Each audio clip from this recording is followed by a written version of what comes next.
Karatsu at nighttime is a dream. Dainty lit streets, hidden restaurants, izakayas, private and unassuming.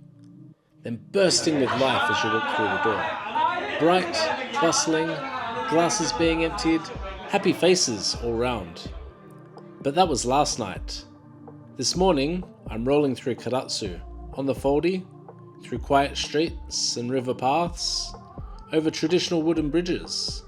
And there's a castle up ahead, Meizuru Castle, or Dancing Crane Castle, if you prefer. Juxtaposed stunningly with this giant trellised wisteria tree. Not the season for its purple blossoms, but impressive all the same. From the castle you get these picture postcard views over Higashi Karatsu. There'll be more picture postcard views to come, but this view will be hard to beat. There's coastline and beach, and back roads that are fun to explore. Then there's Daijoji Temple that I just bumped into, with this little chozuya to cleanse before entering. Inside there's a Zen garden, shrine, statues, cemetery, and not a soul to be seen. If this was in Kyoto, it would be rammed, but in Karatsu, it's all mine, at least for this moment. Japanese perfection on full display. Awesome. That's the real beauty of Japan, is that you can go to towns that you've never heard of, and they're just incredible. And they've got beautiful sites that are almost just as nice as what you'd find in Kyoto, except there's nobody there. There's just nobody there, and you can just enjoy it all to yourself, and that is a beautiful thing. You know, everyone knows about Fukuoka and Nagasaki, but I'm choosing towns not because I've done any research. I've done very little research on this trip. I'm choosing them just because it's a nice cycle route. So I'm just going to them with zero expectations, with zero research, and every single town I've stayed in has just blown me away. There's, you know, amazing things to see, historical things, cultural things, and they're just empty. Thank God for Kyoto to draw all of those tourists away from all of the other amazing spots in Japan, and I can have them all to myself. Don't tell anybody, okay? Time to move on though, and it's a combini breakfast on the go as I board the slow train to Kashima. Loving this train pixel art, and more on that in a later episode.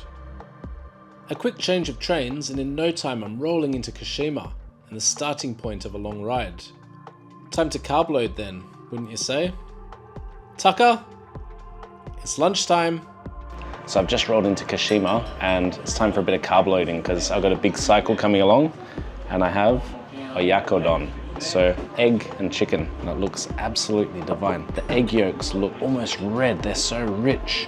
Nori on top, there's some small mushrooms in there, onion rice and a little bit of soup at the bottom. So that looks absolutely divine.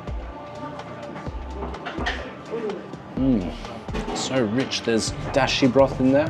Arigatou gozaimasu. Did I mention I ordered omu rice as well? So a really strong dashi broth flavor in that soup. Super delicious, nice onion hit. Really good meal for carb loading. And that egg is nice and rich, delicious and easy eating. Let's put that to the side. Let's hit this omu rice. So ayakodon and omu rice. My fatty, so basically rice covered in an egg omelette with this tomato-based sauce. And the sauce has gone all through the rice, so this is nice and fatty.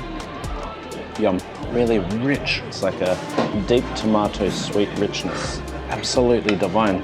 There's onion in the rice, there's tiny bits of pork as well. I wasn't expecting that. I was thinking vegetarian. It's just a real hearty, simple, easy eating, good cycling food.